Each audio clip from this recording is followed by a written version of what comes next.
Bien, y acaba de terminar el bloque 2 de recuperación económica y reducción de la pobreza, y ahora inicia el bloque de salud y manejo de la pandemia. Okay, vamos a escuchar. Para iniciar el tercer bloque de este debate de equipos técnicos, antesala, dijimos ya, del debate del 30 de este mes. Y el tercer bloque es el dedicado a salud y manejo de la pandemia, un aspecto sumamente crucial que agita y preocupa a los peruanos.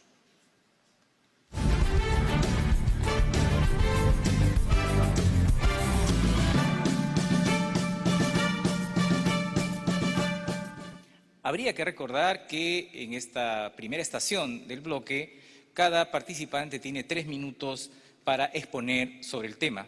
De acuerdo al sorteo, inicia el señor José Recoba, de Fuerza Popular. Muy buenas noches con todos peruanos. Hoy quiero rendir un homenaje justo a las más de 70.000 familias que han perdido un ser querido. Agradecer el trabajo incansable del personal sanitario, de las Fuerzas Armadas y Policiales en poner su vida y exponer su vida en esta lucha. Gracias. Hoy queremos estar al lado tuyo, no hablarte desde aquí, sino desde el corazón de tu casa, de tu sala, de tu cocina, porque hoy tenemos para ti un plan que hemos elaborado poniéndote a ti como prioridad. No es un gobierno de fuerza popular, es un gobierno de unidad, en donde todos vamos a poner el hombro por darte la salud que mereces. La pandemia ha enrostrado lo mal que te ha tratado la salud. En los últimos 20 años te han dado la espalda por completo. No les has importado nada más que para un voto y para utilizar ese voto en darte lo que no te mereces. Por eso es que nosotros, para ti, madre, para ti, peruano, que estás en tu región, en tu barrio, que estás en tu calle, en tu casa a esta hora escuchándome, es que en los primeros 100 días te vamos a dar salud, consultorios, pruebas moleculares, más de 100.000 al día, las vacunas que mereces. Al 30 de noviembre todos los adultos mayores de 18 años estarán vacunados, tus niños que no se vacunaron durante el año pasado tendrán las vacunas al día y los vacunaremos contra COVID para que en el 2022 comiencen sus clases. Apuntaremos a darte una salud digna y de calidad. No vamos a dar promesas falsas. Nosotros garantizaremos tu salud. Nosotros seremos quienes vamos a acompañarte en la salud, en el verdadero cambio es el futuro. Ya no podemos vivir al pasado, ya no podemos vivir en más rencor y separación. Tenemos que estar todos juntos para juntos poder hacer sólida una salud que se conquista desde el corazón de la gente. Peruanos, no dejemos que nos utilicen para tratarnos y darnos la espalda, como en más de 20 años lo ha hecho una pésima gestión. Si hoy no tienes hospitales en tus regiones es por mala gestión. Si hoy tus hijos no tienen el hierro que necesitan por la pandemia es por la mala gestión. Si tus hijos hoy no tienen el desayuno y el almuerzo que en el colegio debían tener es por la mala gestión. Eso tiene que cambiar. No con odios, no con separaciones. Más de media hora escuchando 0 promesas. No escucho promesas de este lado. Y ustedes necesitan saber qué es lo que vamos a hacer. Este 6 de junio, que tu voto sea con el pensamiento y con el corazón. Este 6 de junio, no permitas que tus hijos no sean libres de elegir con esperanza. Trabajo, comida, salud. Palabra de médico. Gracias. El señor Hernando Ceballos, de Perú Libre. Sí, yo quiero primero referirme a lo que realmente ha significado la pandemia para el pueblo peruano. Son muchos, más de 70.000 las muertes, y también son más de 1.000 los trabajadores de salud afectados y fallecidos por la pandemia. Y la pandemia no ha sido un psicosocial como el doctor Recoba señaló alguna vez. La pandemia nos ha traído muchísimo dolor y la pandemia tiene razones estructurales también. El descuido de la salud durante décadas que no nos ha permitido tener un sistema de salud que nos defienda frente a esta emergencia. Pero yo sí vengo a decir que el 28 de julio esto se termina, que necesitamos convertir en nuestro país la salud en un verdadero derecho, en lograr que el Estado se responsabilice por la salud. Cuando en tu casa tienes un hijo que está enfermo, gastas lo que sea para recuperarlo. El Estado también con la salud debe invertir para recuperar que el pueblo peruano tenga este derecho. Resulta que nosotros señalamos 2 cosas puntuales En primer lugar, que la salud debe ser tratada con un criterio científico, que no podemos engañarle al pueblo peruano diciéndole que las vacunas no sirven, que no podemos negar el pasado y ocultar a los que dijeron eso y son parte del equipo técnico de Fuerza Popular. Y esto lo vengo a señalar con toda claridad, porque para enfrentar la pandemia hay que tener autoridad moral. Y tengo que decir que Fuerza Popular no la tiene. Pues. En la década del 90, el señor Fujimori privatizó los servicios de salud. Y los señores que me están escuchando deben saber que tenía que irse a los establecimientos de salud y pagar por la consulta. Y también se privatizó la seguridad social. Y también se realizaron 300.000 esterilizaciones forzadas a las mujeres pobres de nuestra patria. Y no hay ni siquiera una pizca de remordimiento por eso. Y que el fujimorismo, teniendo el control del Congreso, el control absoluto, no diseñó ninguna ley para proteger a nuestro pueblo y prepararnos frente a emergencias y pandemias como esta. Por el contrario, lo que hicieron fue obstruir, por ejemplo, la ley de medicamentos genéricos, obstruir, por ejemplo, la ley de alimentación saludable. Y no solamente fueron los congresistas del fujimorismo en ese momento enviados por la señora K, también muchos congresistas que hoy están en el Congreso. Y no podemos ocultar eso de ninguna manera, porque acá hay responsables de la dramática situación en salud que tenemos. Y Perú Libre sí viene a decirles que a partir del 6 de junio las cosas van a cambiar, porque tenemos un plan de salud y lo voy a detallar en el segundo bloque. Tenemos un plan de salud para combatir la pandemia y no para charlatanerías de un grupo de empresarios que se meten ahora a defender la salud pública. Gracias a ambos. Empezaremos este bloque interactivo, donde existen 8 minutos a ser compartidos por ambos, 4 minutos por cada uno. Les rogaría respuestas cortas para tener más temas sobre los cuales abordar. Quisiera plantearles uno de inmediato, que además está vinculado al cambio de gobierno. ¿Cómo mantener el ritmo de la vacunación después del 28 de julio? Que no se produzca una brecha en relación a lo que hoy se está produciendo. Hay un asunto de recursos humanos, de locales, como ustedes saben, hay contratos temporales, se afirma que tenemos 60 millones de vacunas garantizadas hasta el fin de año. Es cierto que el primer medio millón de vacunaciones demoró más tiempo, 2 meses, el segundo millón menos tiempo, el segundo medio millón.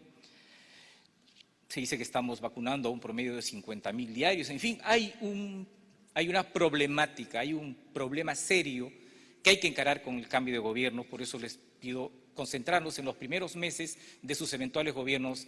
¿Qué hacer para mantener el ritmo y mejorar el ritmo de la vacunación? Si alguien quiere intervenir, por favor, levante la mano. Señor Recoba. La vacunación es un compromiso, es un derecho y es un deber del Estado garantizar ese derecho.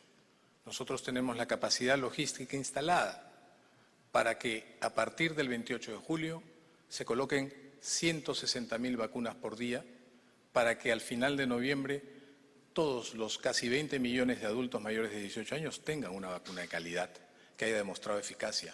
Efectivamente, la ciencia no se basa en la experiencia, doctor, se basa en la evidencia, estoy de acuerdo con usted.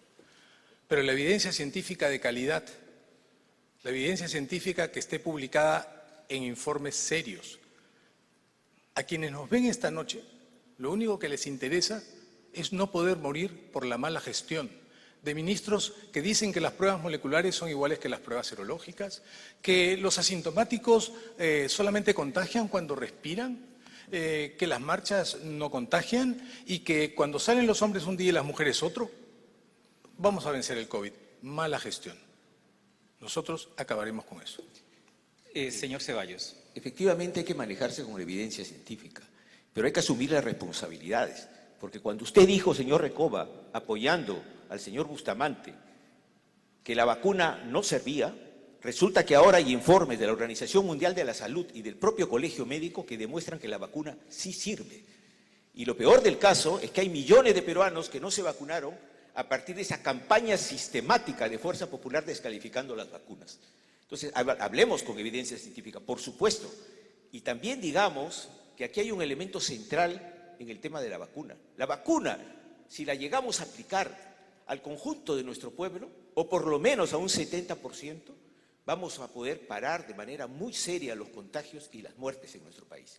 Por eso es tan importante no descalificar las vacunas, pero también entender que no solamente necesitamos traer las vacunas al país, que es fundamental, sino además lanzar sin ninguna discriminación y sin un negociado una campaña de vacunación a toda nuestra patria de manera masiva, y para eso necesitamos contar con la organización y la movilización de la gente. Gracias. Les propongo un segundo tema. El consenso académico señala, el consenso de especialistas, que esta pandemia continuará por lo menos un par de años más. Y se habla, también el consenso académico en el Perú, que hay en ciernes una probable tercera ola. ¿Cómo se podría encarar, si ya está la tercera ola en curso, cuando se produzca el cambio de gobierno? ¿Cómo encarar, ¿no? Es cierto, la Villa Panamericana ha funcionado bien, pero ¿de qué vale el rastreo si no hay aislamiento?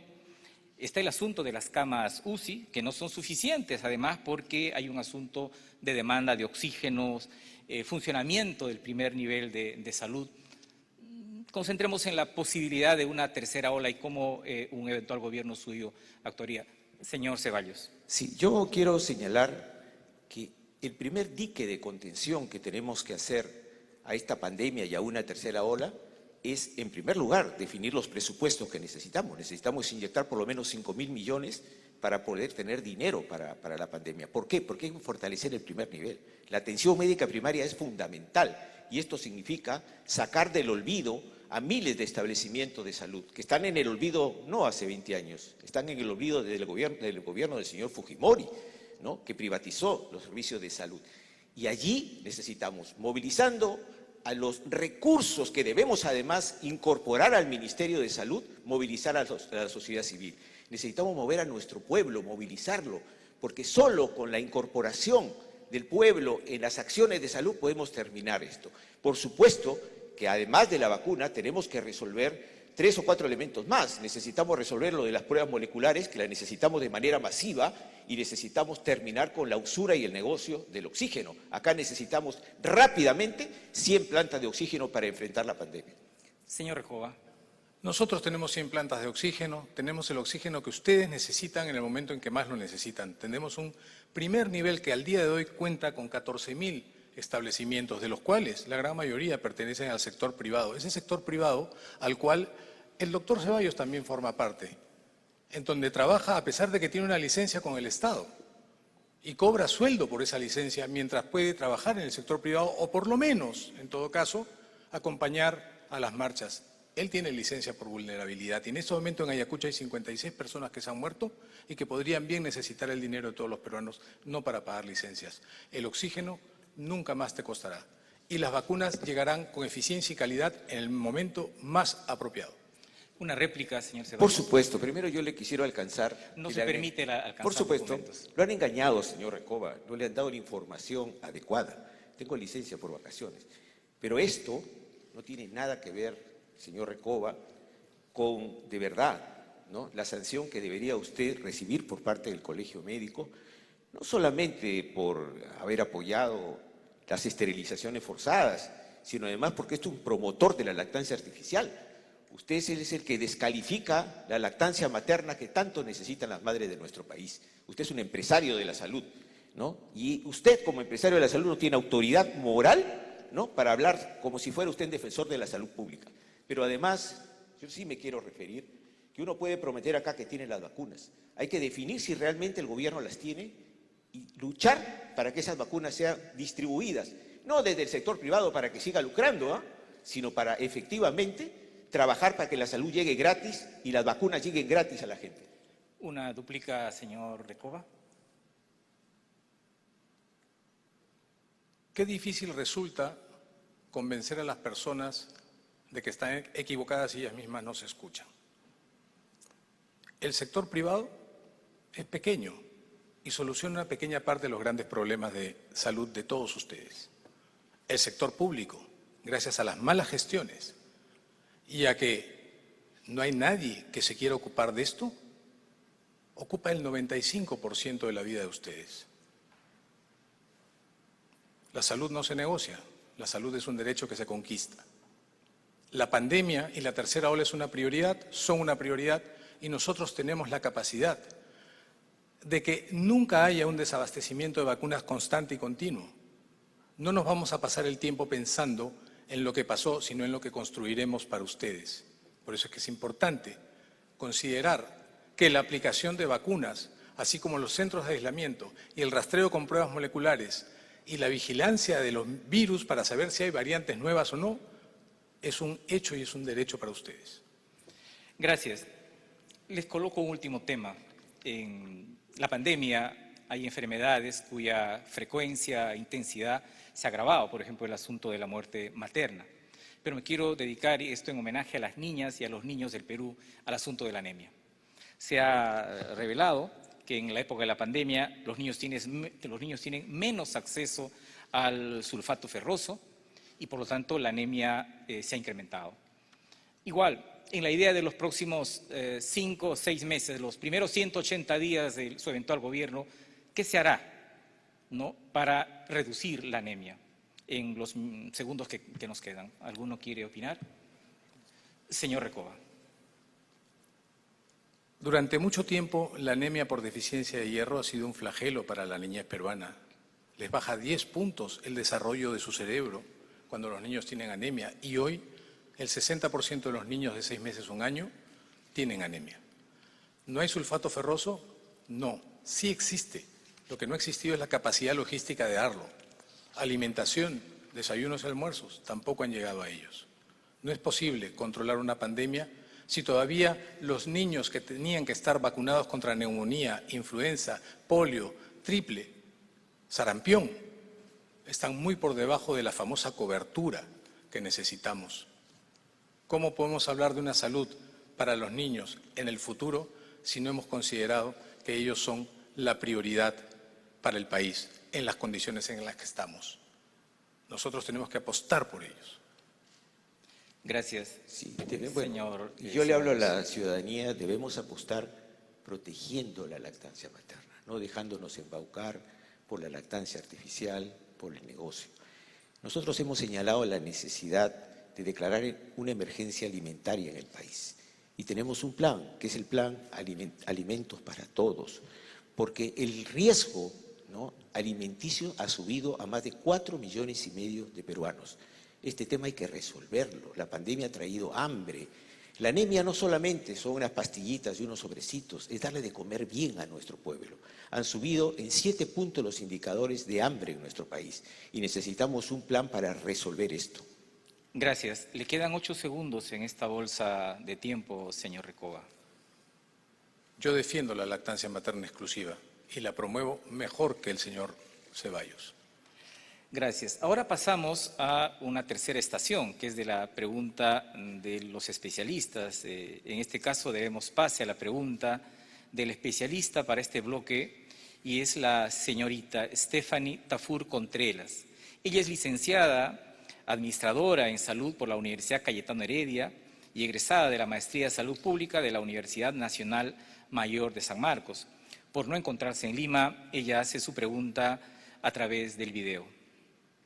¿Qué políticas concretas implementarán respecto a atención primaria de la salud con enfoque de salud mental e interculturalidad, dada la importancia de estas en la realidad del país?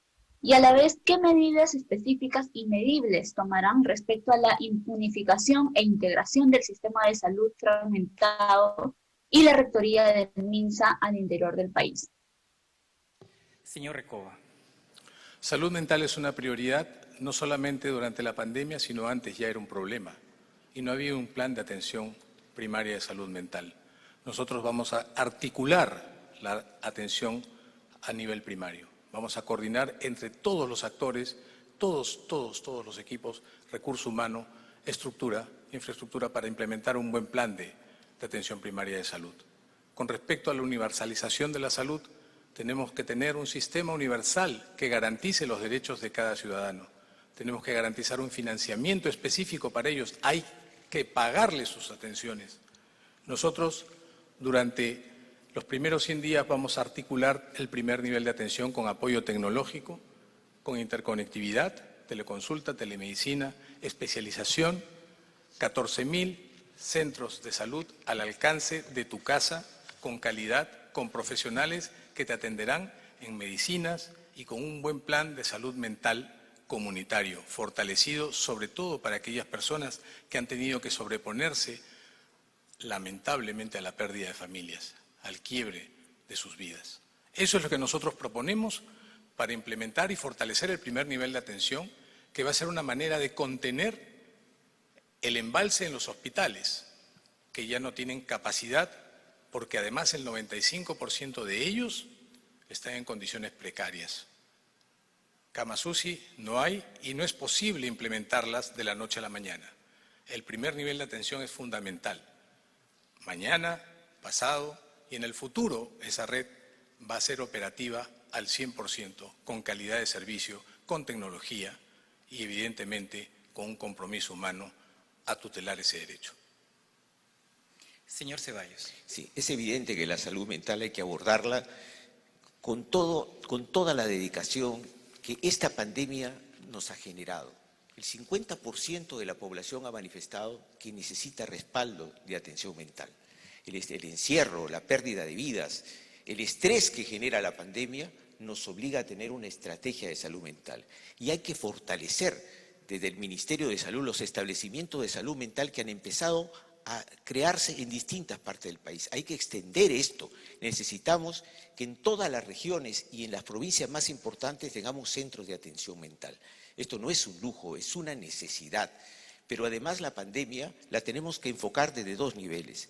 Necesitamos, obviamente, un sistema único de salud. No podemos seguir con los sistemas disgregados. Ministerio de Salud haciendo una cosa, Seguridad Social, Fuerzas Armadas.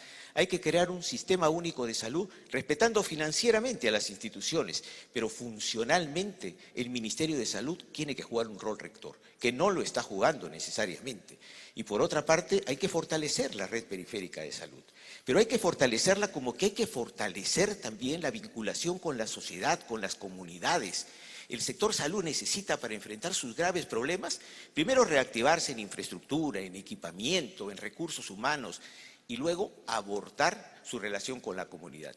Tenemos actualmente 5.000 establecimientos en el país que no tienen médicos, son las postas, ¿no? Y hay un déficit en el Ministerio de Salud de 75.000 médicos, que es un déficit que arrastramos desde hace muchos años y esta brecha que necesitamos cerrar, porque además necesitamos que la salud salga a la comunidad, que se pueda atender al paciente con COVID en su domicilio también, que podamos crear centros comunales de atención donde además pueda llegar el oxígeno que no llega en este momento, como parte de una estrategia que debe ser integral. No debemos esperar que lleguen a los hospitales. Es más, en los hospitales, además de las camas UCI, hay que... Reiterando que este es un bloque dedicado a salud y manejo de la pandemia, vamos a la última estación de este bloque y en el orden inverso a cómo se inició, tiene la palabra el señor Hernando Ceballos de Perú Libre para el cierre del bloque.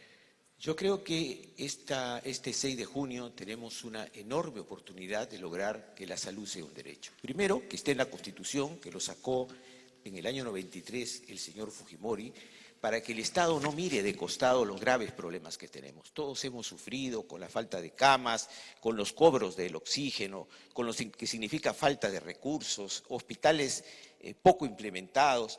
Esto tiene que cambiar, esto puede cambiar. La salud puede ser un derecho. No neguemos esto y digamos, bueno, que el sector privado me lo resuelva, porque la mayoría de nuestro pueblo no tiene plata para atenderse en el sector privado. Hay que fortalecer el sector público, hay que integrarlo, ¿no? Y sí se puede, ¿no? Con un gobierno del profesor Pedro Castillo vamos a hacer que de verdad la salud sea un derecho y terminar con que hayan más muertos por COVID que pueden evitarse en nuestra patria. No más muertos por COVID de manera interesada, como quieren algunos sectores privados. Gracias. Señor José Recoba, de Fuerza Popular. Hoy no es España quien manda, pero sufrimos igual sutil segregacionismo, sórdido racismo, discriminación racial. Eso es lo que proponen, odio y separación. Eso no lo vamos a permitir ni lo vamos a tolerar. Ustedes se merecen la salud que toda la vida le han negado por las malas gestiones. No dejes que te engañen con falsas promesas. Tu salud no se pone en juego de esa manera. Este 6 de junio nosotros seremos garantes de una verdadera atención de salud, poniéndolos a todos ustedes en el centro de esto que significa una verdadera reforma y un camino y un cambio hacia adelante es el futuro. No más muertos por una gestión ineficiente del Estado. No más muertos por un sistema que quiere arrasar con todo lo bueno que se puede construir, con tu esperanza, con el futuro de tus hijos, con tu derecho a elegir libremente. Gracias a ambos. Terminamos el tercer bloque. Vamos a una pausa comercial y regresamos con el cuarto bloque, infraestructura, desarrollo regional y descentralización.